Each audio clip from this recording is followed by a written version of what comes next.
respected admin sir, respected principal ma'am, तेजस्वी हमारे शिक्षक शिक्षिकाएं, ऊर्जावान हमारे बच्चे बच्चियां,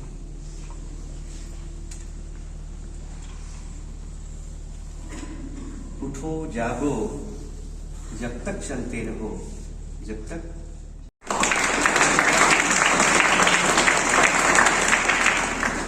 ये बात आपकी तेजस्वी विवेकानंद जी ने ही कही थी।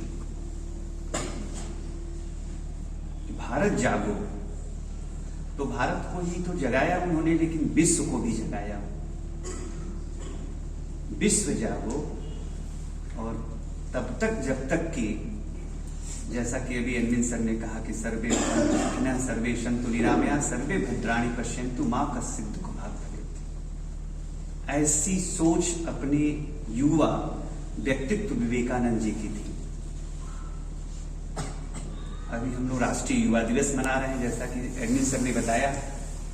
हमको तो लगता है युवा इसलिए कि वो कम समय में ही, कम एज में ही उन्होंने इस तरह की कृत्य करके गए, इसलिए युवा दिवस राष्ट्रीय दिवस में परिवर्तित हो।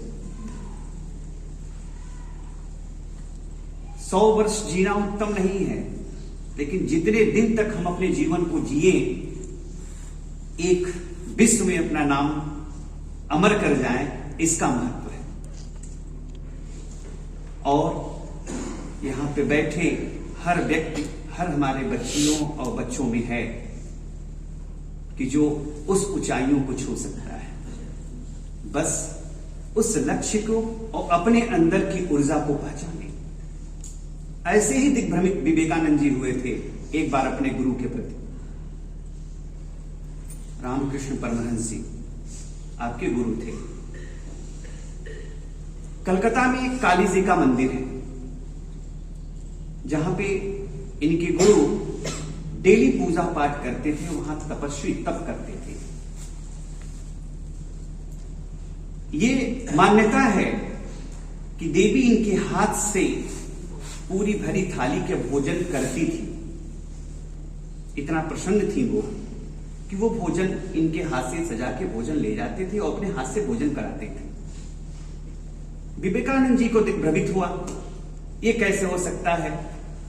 उन्होंने बिना गुरु के बताए इस चीज को देखने की कोशिश की, तो देखा कि जो गुरु जी कहते हैं या यहां की मान्यताएं हैं कि देवी इनके हाथ से भोजन करती हैं, ये तो नहीं दिख रहा है, कुछ भी नहीं दिख रहा है। गुरु जी गए, हमको तो कुछ दिखा ही नहीं कि उन्होंने भोजन कराया। फिर ये उत्कृष्टता बढ़ी और गुरुदेव से उन्होंने कहा कि हमें तो नहीं दिखा, यहां की पूरी मान्यता है और आप भी कहते हैं कि हम जाते हैं और देवी हमारे से प्रसन्न है और हमारे हाथों से भोजन करती है। तो विवेकानंद जी की उत्कृष्टता को देखते हुए गुरु जी ने कहा, ठीक है, कल तुम इस जो पोखरा है कल मॉर्निंग में आना और सारी तुमको चीजें क्लियर हो जाएंगी। फिर वही हुआ। रामकृष्ण परमहंस जी सुबह स्नान करने के लिए वो पोखरे में स्नान करते थे। जो काली मंदिर था वहां पोखरा है, उसी में विवेकानंद जी भी पहुंचे। तो विवेकानंद जी को उन्होंने बताया कि आओ चलो हम स्नान करने जा रहे हैं, तुम भी आ जाओ। और जैसे ही स्नान करने विवेकानंद जी पोखरे में पहुंचते हैं, उनके गुरुदेव ने उनकी ये जो मुंडी है पकड़ा और उनको डुबो दिया। और इतनी देर तक डुबोया रखा कि अब उनका प्राण निकलने वाला था। वो अब एक तरह से त्राह त्राह चिल्लाने लगे थे कि अब प्राण निकला कि तब निकला, तब उन्होंने निकाला। और शिष्य जिस तरह से आप लोग कभी कभी एका चाटे मिल जाते हैं गुरुदेव के, तो आप लोग भी तमाम निगेटिविटी पैदा कर लेते हो खिन्न हो जाते हो अपने गुरु से, और नहीं तो और घर पे भी जाकर निगेटिव का बोल बांध देते हो। लेकिन इसके पीछे, बताने के पीछे क्या था, विवेकानंद जी भी काफी कौतूहल हो गए गुरुदेव के खिलाफ। ये क्या कर रहे हैं आप, तो कैसे गुरु हैं कि हमको मारना चाहते हैं। तो फिर गुरुदेव ने कहा कि तुम्हें कैसी अनुभूति हुई उस पानी में। गुरुदेव, ये अनुभूति हुई कि हमारा प्राण निकल जाता। जैसे ही इतनी अनुभूति तुम कर लोगे, तुम्हें भी ये माता जी मिल जाएंगी और तुम्हारा लक्ष्य पूरा हो जाएगा। यदि हमारे बच्चे इस तरह की तड़प अपने अंदर लेके चले आए कि हमें लक्ष्य प्राप्त करना है, और इस तरह का हृदय में, मस्तिष्क में पूरी अपनी ऊर्जा को ले आकर के अपने गोल पे, अपने उद्देश्य पे प्रकट कर देते हैं, उस दिन आप इस पूरे विश्व के लिए, इस देश के लिए, एक परिवार के लिए सबसे बड़े चिराग है, सबसे बड़ी ऊर्जा है। ये गुरु की महिमा होती है। कभी भी गुरु कुछ कहते हैं, आपको डांटते हैं या फिर एक चाटाएं देते हैं, तो उसको समझो कि वो अमृत है, अमृत वर्षा हो रही है, न कि गुरु ईर्ष्या कर रहे हैं। आपके अंदर की जो निगेटिविटी है उसे निकालने के लिए वह एक ऐसा ट्रीटमेंट है जो आपका अमृत है। ऐसे तेजस्वी को भी वहां पाने के लिए, वहां जाने के लिए गुरु को ट्रीटमेंट करना पड़ा। और गुरु की सेवा भाव कैसा, जब इस तरह की चीजें होने लगी, विवेकानंद के अंदर उस गुरु के दिए हुए तेज को गुरु से ज्यादा तेजस्वी होने लगे, तब यही गुरु वो आश्रम में रहने लगे। यही गुरु बीमार पड़ गए। जब गुरुदेव बीमार पड़े तो गुरुदेव के बच्चे लोग भी थे, उनकी संतानें थी। गुरुदेव बीमार पड़े, ऐसा बीमारी हुई कि उनके फेफड़ों में से कफ केवल निकलते थे, वह चल फिर भी नहीं पाते थे। और एक बीच ऐसा हुआ कि पूरी सेवा यही गुरुदेव विवेकानंद जी करते थे अपने गुरु की। एक बीच ऐसा हुआ कि गुरुदेव के ही आदेश से 3 या 4 दिन के लिए उन्हें बाहर जाना पड़ा, और ये जिम्मेदारी उनके बच्चों को मिल गई। और जब 3 या 4 दिन बाद लौट के आए विवेकानंद जी, तो देखा कि गुरु की स्थिति खराब है, उनके गुरुदेव की स्थिति बिल्कुल खराब है। उनके बिस्तर खराब हो चुके हैं, उनके अगल बगल तमाम कफ, वो जो पात्र थे उस कप में भरे हुए हैं, और गुरुदेव हमारे खिन्न पड़े हुए हैं। फिर पूरी सफाई करने के साथ उन्हीं के बच्चों के सामने वो जो पात्र कफ का ना, वो पूरे कफ को पी गए।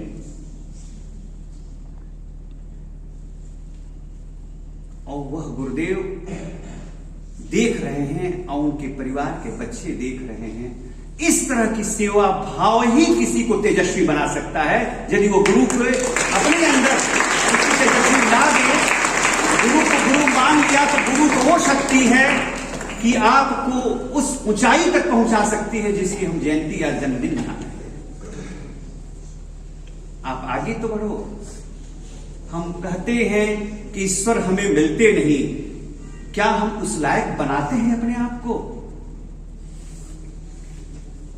और बाकी भाषा में बोला जाता है कि हम कभी भी उस लायक बनाते नहीं हैं, तो फिर हमको वो ऊर्जा अपने गुरु से नहीं मिलती है, और फिर हम यहां तक पहुंचते नहीं हैं।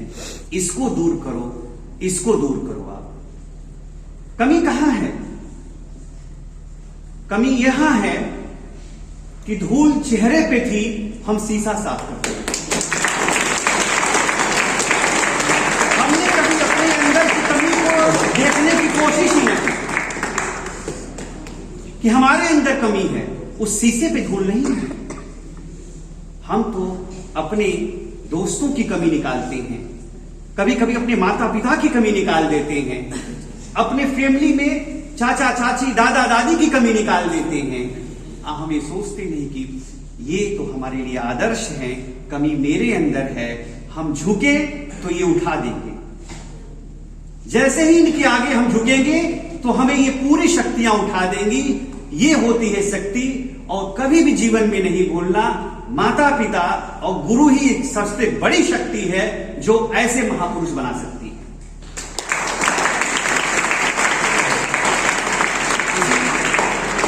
चंद बिंदुओं के साथ आपका टाइम चूंकि ओवर हो चुका है, हमको जब भी टाइम मिलता है तो एकदम टोटल ओवर हो चुका रहता है, और उसी कुछ क्षणों में ही हमें बच्चों को ऊर्जा देनी पड़ती है। हमारे इस असेंबली में 10th और 12th क्लास बैठा हुआ है, बहुत अच्छा लग रहा है। बेटा, आप लोगों से बहुत उम्मीद हम लोग बैठा रखे हैं।